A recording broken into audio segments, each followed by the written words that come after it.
Operating lease and financial lease के बाद अब हम कुछ और डिफरेंट टाइप्स ऑफ लीज को समझते हैं, जिसमें सबसे पहला टॉपिक हमने लिया है सेल्स एंड लीज बैक। तो चलिए पहले समझते हैं, इसका छोटा सा ओवरव्यू लेते हैं। What is sales and lease back? देखिए टर्म में ही लिखा हुआ है sales and lease back. Sales and lease back में क्या किया जाएगा, जो बायर एंड सेलर होते हैं, सपोज जो सेलर है वो एसेट का ओनर है, सेलर एसेट का ओनर है, ये क्या कर रहा है, अपनी एसेट को सेल कर दे रहा है किसी को। सेलर जो है एसेट का ओनर है और इसने अपनी एसेट को सेल कर दिया। सेल करने के बाद इसको ओनरशिप मिल गई। उसके बाद जो सेलर है वो बायर से ही उस एसेट को लीज पे ले रहा है।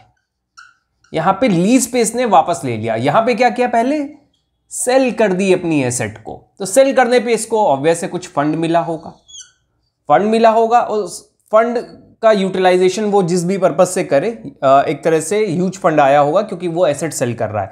और सेल करने के बाद इसके पास ओनरशिप है, उसी एसेट को ये लीज की तरह सेलर ले रहा है वापस। This is your sales and lease back. तो मैंने एक छोटा सा ओवरव्यू दिया है आपको, what is sales and lease back. चलिए अब समझते हैं डिटेल में कि इसके अंदर कौन कौन से फ्रेमवर्क हैं।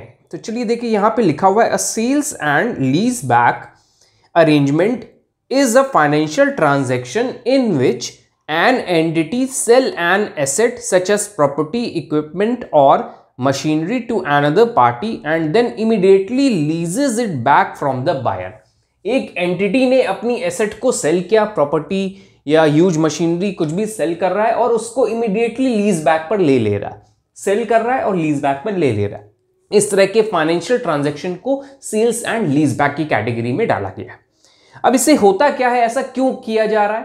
देखिए ये ऐसा क्यों करेगा, इसको अगर लग रहा है कि फंड की रिक्वायरमेंट है तो ये अपनी एसेट को बेच दे, इसको ह्यूज फंड रिटर्न में मिल जाएगा और साथ ही साथ उस एसेट को यूज भी करना चाह रहा है तो उस एसेट को ये लीज की तरह उनसे ले ले। तो मतलब एक तरह से इसकी जो कैपिटल रिक्वायरमेंट हो सकती है या वर्किंग कैपिटल रिक्वायरमेंट की वजह से इस एसेट को वो सेल कर रहा है और रिटर्न में वो लीज की तरह ले रहा है। लीज की तरह लेगा तो ह्यूज अमाउंट नहीं जाएगा, लीज पेमेंट में जो रेंटल एग्रीमेंट, जो लीज एग्रीमेंट होता है उसके अकॉर्डिंग जितना भी फंड देना होगा रेंटल की तरह उतना ही जाएगा, ह्यूज अमाउंट नहीं जाएगा।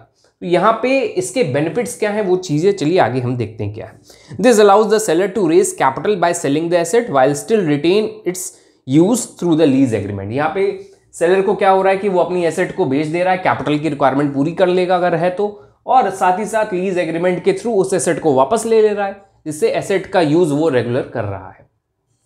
आगे क्या है इसमें देखते हैं, सेल। इसमें अंदर क्या कौन कौन सी चीजें होंगी। तो सबसे पहले सेल किया जाएगा एसेट को, जो मैंने आपको यहां पे बताया था, एसेट को सेल किया जा रहा है। The company sells the asset to a buyer typically at a market value. तो सेलर जो है अपनी एसेट को सेल कर देता है बायर मार्केट वैल्यू पे। तो पहला कंडीशन इसमें ये हुआ कि सेल की जाएगी। लीज बैक, उसके बाद क्या होगा, इस एसेट को, जो एसेट इसको मिल गई उससे वो लीज बैक कर लेगा, वापस लीज की तरह ले लेगा। ओनरशिप दे दिया, अब लीज की तरह वापस ले लेगा। तो लीज बैक है सेकंड पॉइंट। नेक्स्ट है हमारा की बेनिफिट्स। अब इसके अंदर क्या क्या बेनिफिट्स हैं वो अब हम समझते हैं। तो देखिए बेनिफिट इसको भी है और इसको भी है। इसको रेंटल एग्रीमेंट लीज रेंट मिलेगा और इसको जो है कैपिटल की तरह फंड मिल जाएगा एक बार में, अगर ह्यूज फंड की रिक्वायरमेंट है तो बेनिफिट देखते हैं क्या है इसके।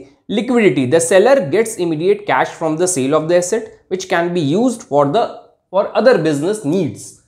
सेलर को सपोज अभी नीड है कैपिटल की या बिजनेस को एक्सपैंड करने के लिए फंड की रिक्वायरमेंट है, तो वो अपनी एसेट को बेच दे, बेचने पे तुरंत उसको कैश मिल जाएगा, तो लिक्विडिटी पोजीशन उसकी मेंटेन हो जाएगी, कैश पोजीशन मेंटेन हो जाएगी, जिससे वो अपने बिजनेस को एक्सपैंड कर सकता है। सेकंड है कंटिन्यूड यूज। अच्छा, ये एसेट जब बेच रहा है तो वही एसेट, सेम एसेट को वापस लीज की तरह ले रहा है, तो एसेट का यूज जो है कंटिन्यू बना रहेगा। यहाँ एसेट ओनरशिप तो चली जाएगी लेकिन पोजीशन इन्हीं के पास वापस आ जाएगा, जिससे वो एसेट का यूज अगर कर रहे हैं अपने बिजनेस में तो कंटिन्यूड यूज करते रहेंगे। ऑफ बैलेंस शीट फाइनेंसिंग, अब इसको समझना जरूरी है, ये एक इंपॉर्टेंट टर्म है।